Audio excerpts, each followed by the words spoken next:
I'm here to talk to you about something quick and important. Homelessness. For the past 6 years, I've been doing YouTube. And on and off, I've been living out of my car and traveling the country and on foot. It depended on the year and the situation. And I have to say, this past year since COVID has been the most difficult.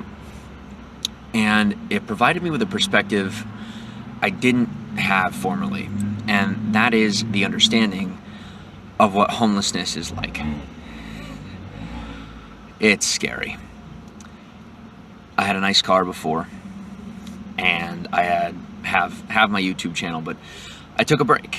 I took a couple of months off with my wife to go and explore who we are as a couple, and for us to figure out if we're going to spend the rest of our lives together.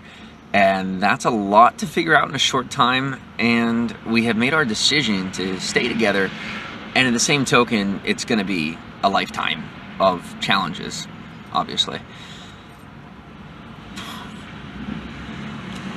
YouTube has been a blessing in such a way that I'm learning who I am, but Instagram has been a different animal altogether. And living out on the street without YouTube was hard, but to do it without connection to my social life here on Instagram, it let me know we need each other. Society isn't society if we don't work together. And after COVID, most of us have become rather reserved. And as healthy as that is to protect what we have, it's important to know that the most difficult part is over, and it's time to begin to work together again. And a big piece of that are the people that are left to the side. And there's a lot more of us than there were before. And I'm talking about those of us that have a heart and can make a difference with the people that are left to the side. So as you watch this, I invite you to step out of your way and make a difference, a small difference, in the life of someone that is struggling. And you're going to know based on the way they talk to you, whether they're struggling or otherwise. And whether the way you help them is through a wake-up call or a $5 bill. That's up to you to be able to discern the position they're in, and if you have it in your heart to let go of whatever angst and anxiety and anger you may have in your own situation over losses that you may have. And I can relate to those as well. Even living as minimally as I do, there are still lifestyle choices that I had to make when COVID came around that were difficult for me to accept, and I think a lot of us can relate to that.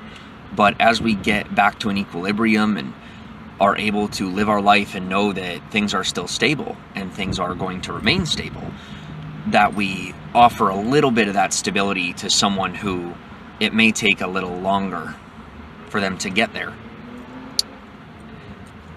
Thank you for being as supportive as you have been over the past 6 years.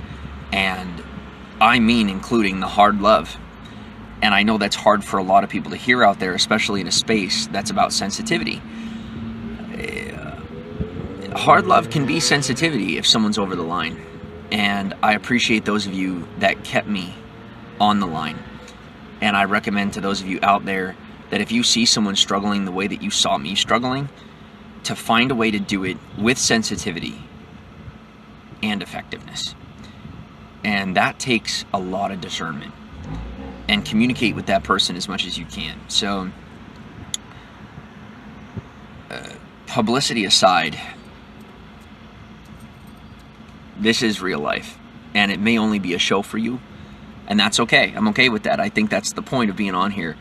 It is my real life, and I'm learning how to distance myself and separate that and create an appropriate distance between you and I, for the both of us, because a healthy boundary, it's what we all need.